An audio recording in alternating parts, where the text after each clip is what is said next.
Here we go.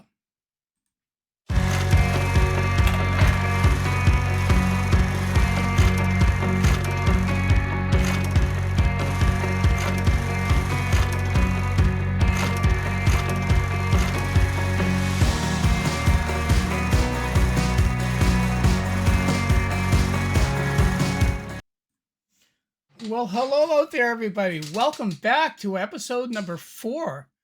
I can't believe we're at episode 4 already, and this great adventure that Kate and I have taken on.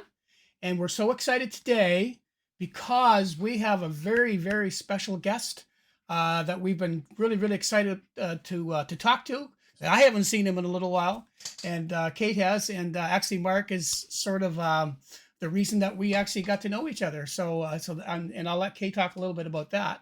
So before we get into that too much, I just want to just make mention of a little bit about Mark Hemmings and who he is and kind of what he's been up to. So I'm just going to read something off of his page and give him a little bit of an introduction. So Mark is a professional travel and street photographer, and his photography portfolio can be viewed on Google. So just Google Mark Hemmings, and you will be entertained for hours, let me tell you.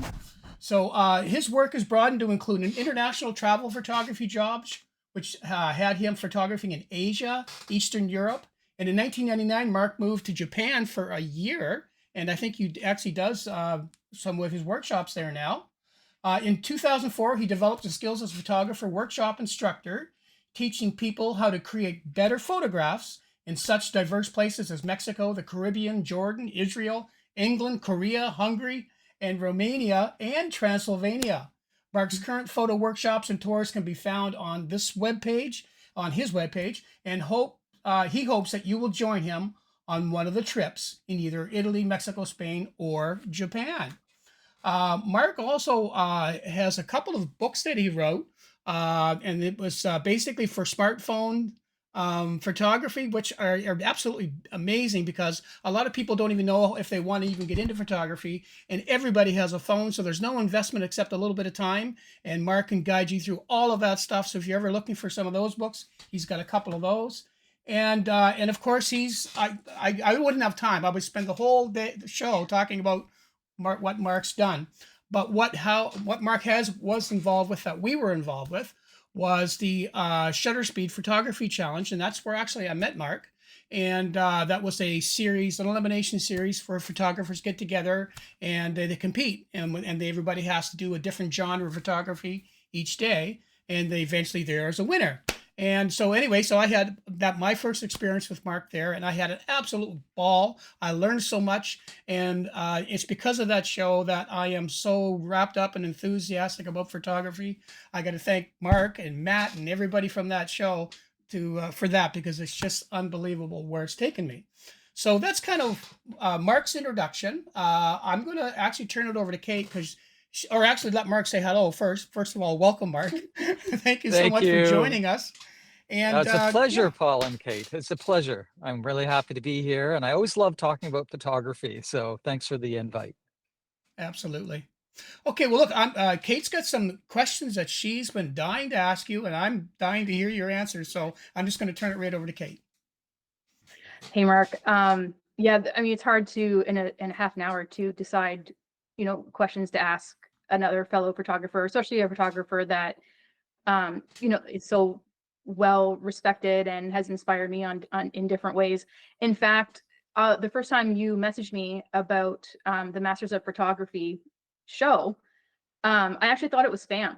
I was like, this has got to be fake. Like, why is he messaging me?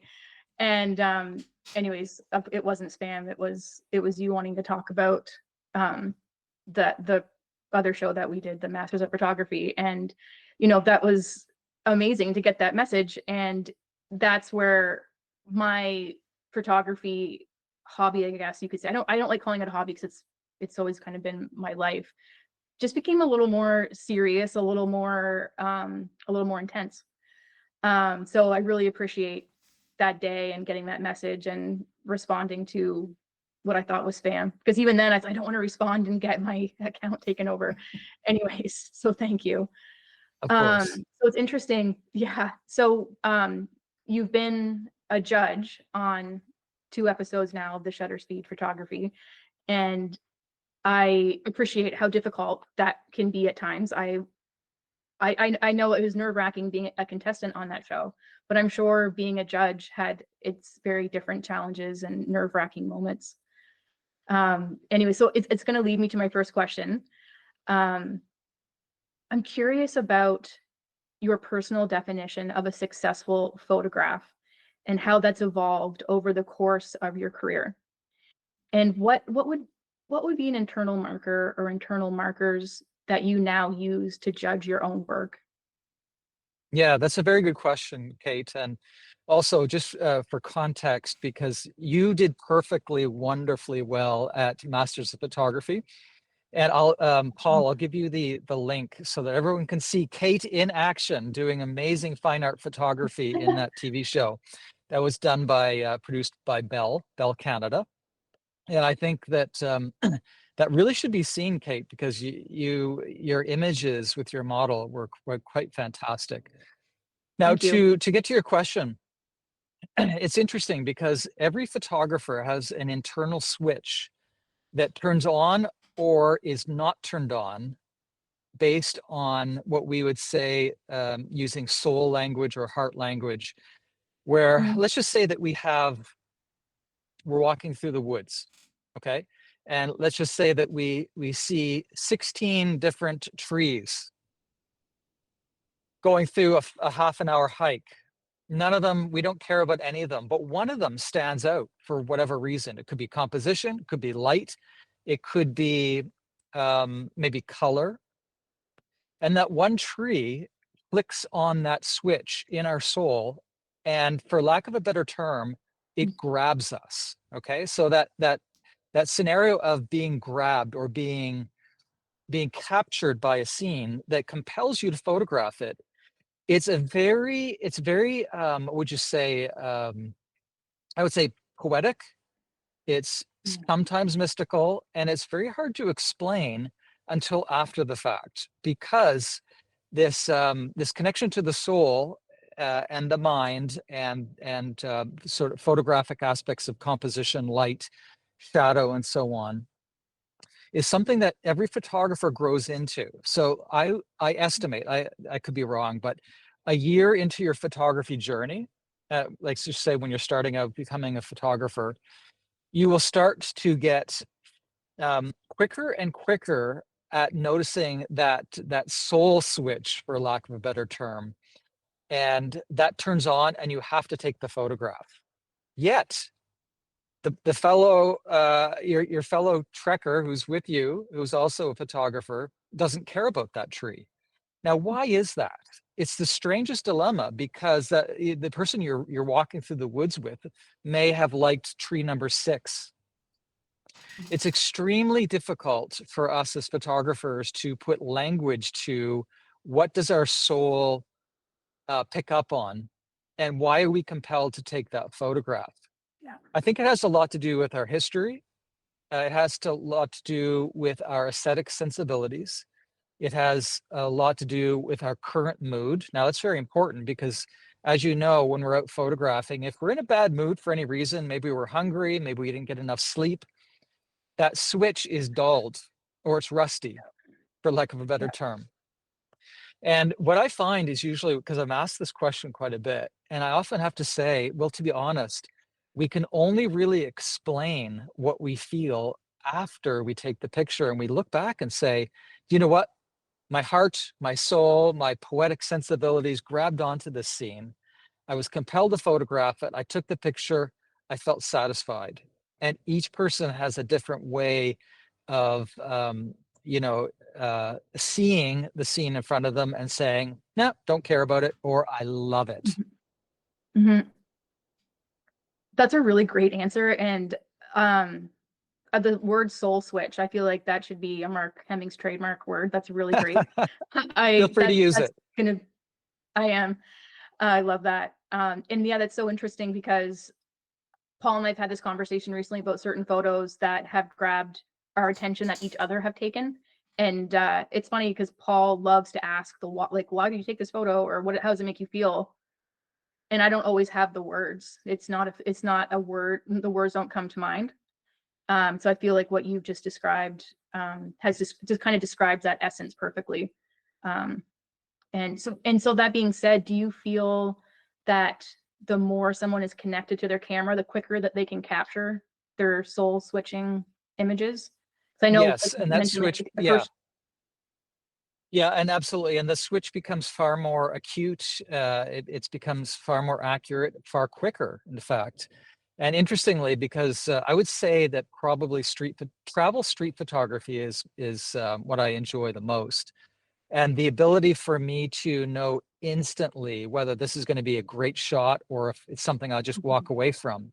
That as years go on, that becomes quicker and quicker and quicker. And the encouraging thing that we can say to all photographers who are watching this podcast is that switch becomes far more accurate, far quicker, and we get to know it far better each year that we're into photography. And you don't have to feel bad because you don't feel that right away.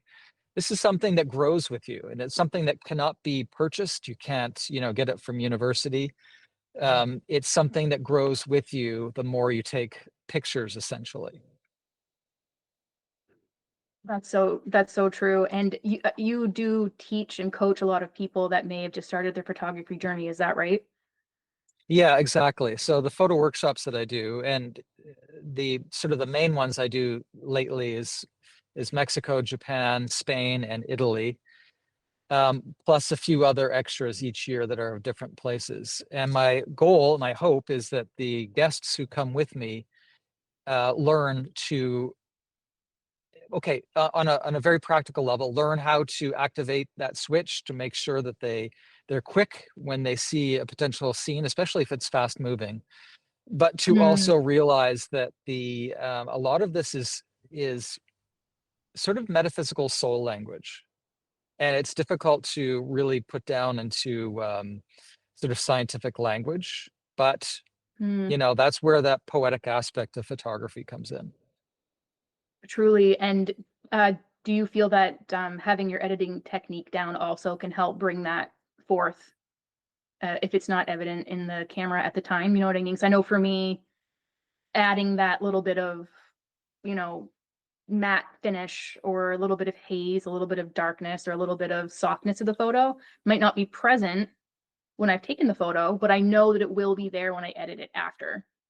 Absolutely. So I usually tell my photo workshop guests that, okay, this is a scenario that happens all the time. Will be, let's just say, well, the last 3 weeks, 3 or 4 weeks ago, we were in Spain, and my guests took a lot of pictures. We each sort of maybe every 2 or 3 nights, we review the photos and go through and sort of a little editing scenario. And a lot of guests say, you know what, Mark, I'm disappointed in the photographs I took. But then when we do the editing session and I explain how I would edit their photos, the images come alive. And a lot of times they say, wow, that I'm really happy with that shot. I think, Yeah. although it could be wrong, I think that 50% of the art of photography is in editing as well.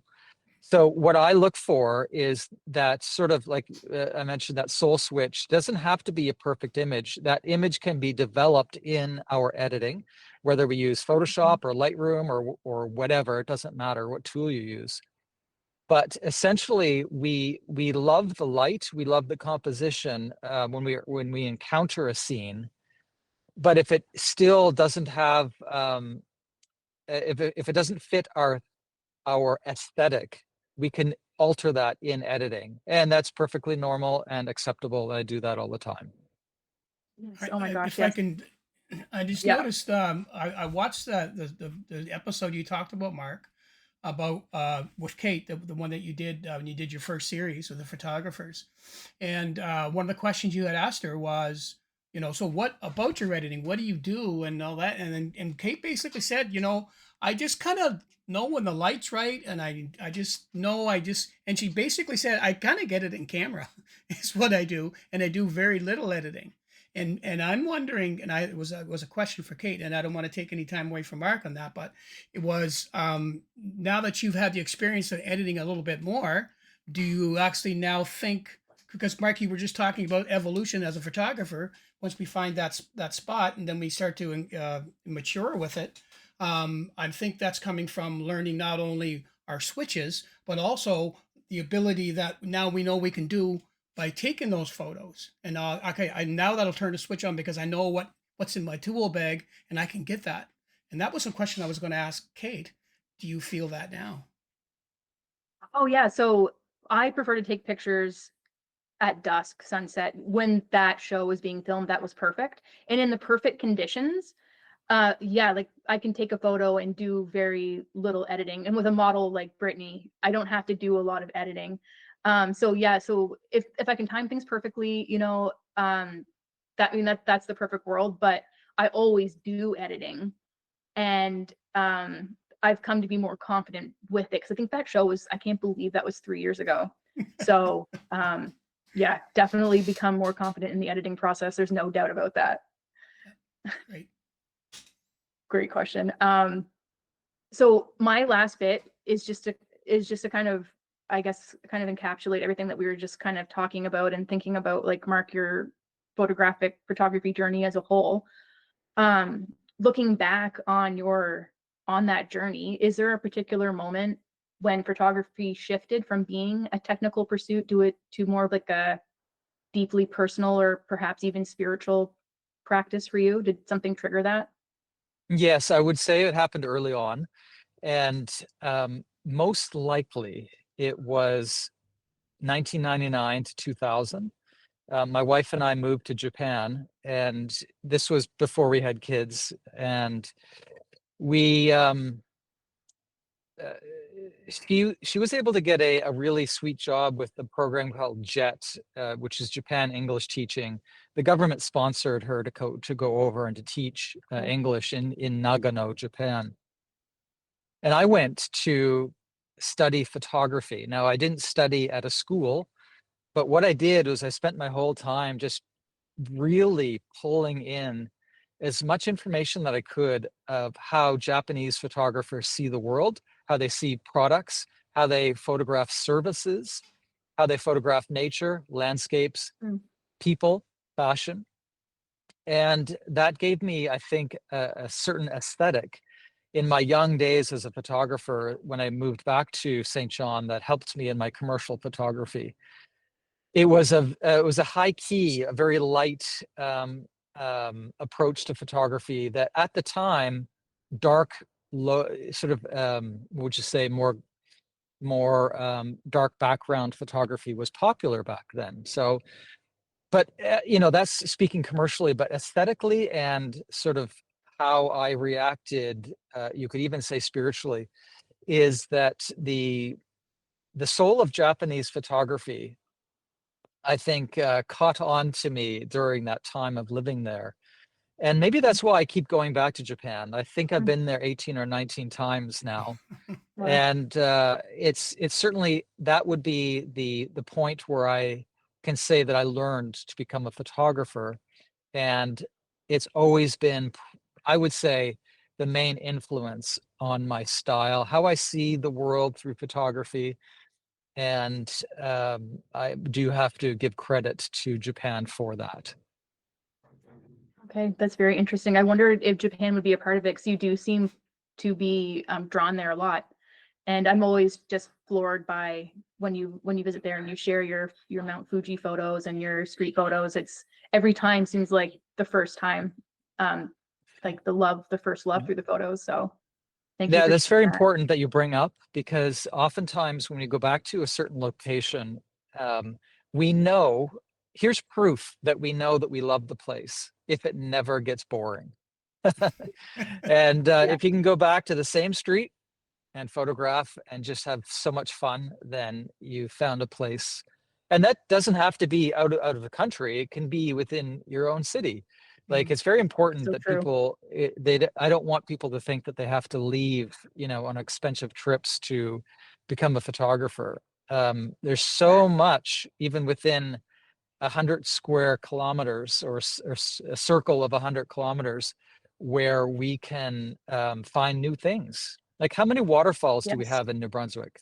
Oh my gosh, so many, and like every season they're so new. Yeah. Yeah. You know, it's funny. It brings to mind a friend of mine who he became ill and he was not able to leave his apartment. And he's a photographer, like, and he's a street photographer, but he was, especially during COVID, he was shut in. He got a selection of macro lenses and he became deeply into macro photography because he said he had to go into another world. He couldn't leave his apartment. And so he Mhm. just started photographing things on another level, in another realm. And I just always thought of him because, you know, he felt so bad for him, but he loved photography so much that he discovered another world within his regular world. That's a great So story. you don't have I to you completely don't have to agree. go far. Yeah. Yeah. Anyways, I'll hand it over to you now, Paul. Mark, thank you for answering my questions. I really appreciate the answers. Of It was almost like you course. were prepared. They were so well done. And I had no idea what you're going to ask me. So it's always fun when that happens. Yeah, absolutely. Yeah. Well, those are great questions, Kate, and great insight, Mark, because it really opens your eyes to a lot of things that you don't see until you start talking to other photographers. And lately, I've been immersing myself in all kinds of books and whatnot because I feel books are a little bit more, for me, connective than just going online and finding things because you can see the photos for real. Because I think we had a conversation Mhm. once on the set when we were on that show, and I said to you, I said, my greatest thing, if I could ever pull it off, was to be able to take a photograph that looks like it was just printed on an old magazine. And and anyway, so the only way I could learn that is to start immersing myself and looking at other photographers who maybe have that thing going on. And so a question that I would have for you um, is if you were talking to an aspiring photographer, someone just kind of getting out of the gate, and they want to know how do I get inspired and what should I do? A, is it the equipment I should look for, or B, is it the photo I should look for? Yeah, I think that the good news is that we don't have to spend too much money. I think that a lot of the times, um, let's just go straight to the beginner. Okay. Hmm. Um, if you want to really become a master of composition and light, you can easily learn the basics with an iPhone or an Android. And the reason being is that what I think is the ultimate importance is how to compose a scene that is both strong and meaningful. And composition with an iPhone or an Android is actually aided because the screen is bigger. Hmm. A lot of times it's Mhm. harder for us to, when we're beginning, to compose different elements in a scene with a small rear screen or a small viewfinder. Now, purists would say, nope, you got to start out with, a DSLR or a mirrorless. But I feel that, practically speaking, because they already have an iPhone or an Android, I would tend to say, save your money. Don't spend a ton of money on, equipment that you're not going to be getting a return on yet. Hmm. So I always say that I would prefer that people do not go into debt and that they buy Mhm. gear only when their jobs, whatever small jobs they get, like their family, maybe they have a friend who has a pet, they made $20 on photographing the pet or whatever. Then they would take that $20 and they would, purchase something. And ideally, you would be very careful about avoiding debt and using the small incremental changes of better and better gear as time goes on. Now, the big problem with that, and Kate and Paul and all of the listeners know this, is that we are usually both artists and tech geeks. And that means that we are always tempted by the newest camera, the most expensive lenses, and gear that is just way too expensive for that which we are making money with. And so my advice is always consistently for the young photographer or the newer photographer is to use your gear that you currently have, max it out until you absolutely feel that you're being limited. If you're being limited and you're not getting the images that you want because of the limitations, then you go on to the next level of gear. Perfect.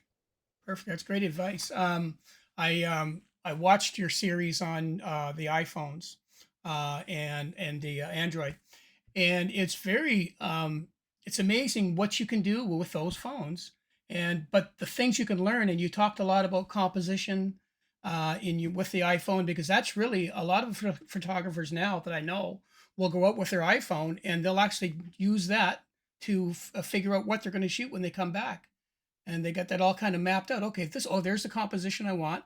Okay, I'm using photo pills or something, so I know where the light's going to be and all that sort of thing. But this is exactly what I'm after, so they use the phone for that. When a lot of people now go out and actually take the picture with the phone, and the results on the new phones now are so good that I don't know, if I'm looking at one, I'm not sure if I could say, "Hey, Mark, that's an iPhone picture, and that's a picture from a Canon, mirrorless camera." I can't tell the difference. So, Yeah, yeah, it's true. And I will say that I'm tempted, just like everybody else, to, like, for example, the new Fujifilm, um, what is it, RF, $7,000. Of course I want it, right? It's so But beautiful I'm not too. gonna. But I don't need that camera. mhm, I have plenty of professional Nikon gear, but I want it. That's the problem. yeah. So, we all have to deal with this. And I would say, just make use of the gear you have. And by the way, you were mentioning using the iPhone and Android as a compositional tool and then photographing with your mirrorless or your DSLR. I think that's a great idea. And also, people say sometimes they would say, Mark, it's interesting how you use your iPhone almost entirely for your recent trips. And essentially what I do is, because I'm always with my guests for the photo workshops, mhm, I use my iPhone because it has a large screen. I always buy the Max version, which is a larger iPhone, mhm, because I take a picture, then I show it to my photo workshop guests, and they can see it much easier on an iPhone screen than they can on the back of my Mhm. Nikon or my Fujifilm mirrorless cameras. So it turns out that most of the time I'm photographing with a mobile device anyway.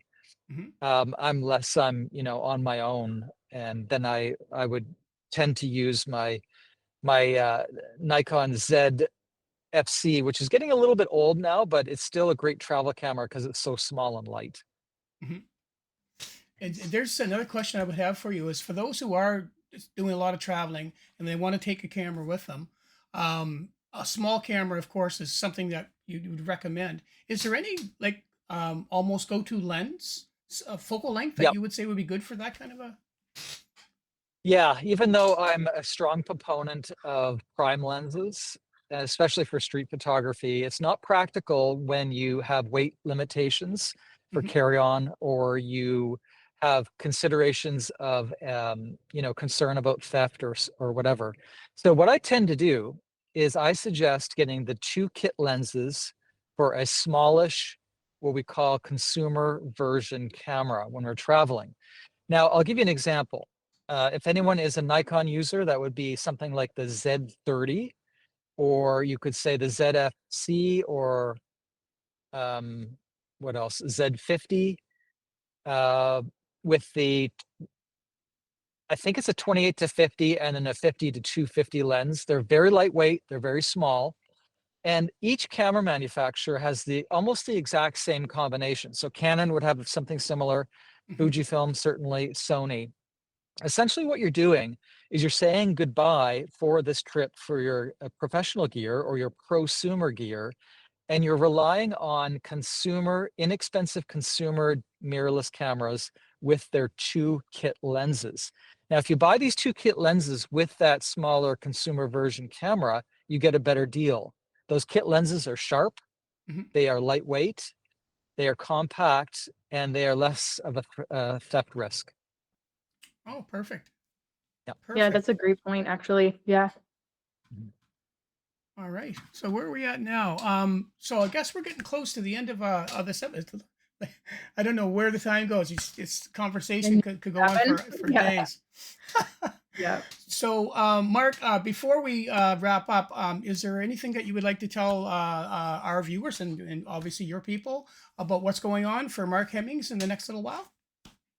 Yeah, well, interestingly, one thing that's relatively new is that I'm combining my photography with um, mountaineering and ultra marathon running. Okay. So the next adventure that I have coming up is this September, where I'm taking a group of ultra runners up Mount Fuji. We're going to climb Mount Fuji, Wow. run the circuit around Oh, the crater, and then stay overnight on the top of Mount Fuji in a oh man. hut, and then go down. We're actually going to run down the other side, and then spend a week running around Tokyo, around the seaside areas of Japan, and also one of the lakes at the base of Mount Fuji.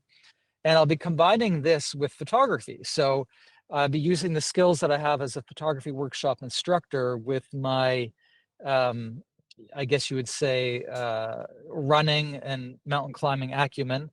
And so that is a really nice combination of my two skills happening this September. And that is sold out. We have 17 people going on that trip, which I'm really excited about.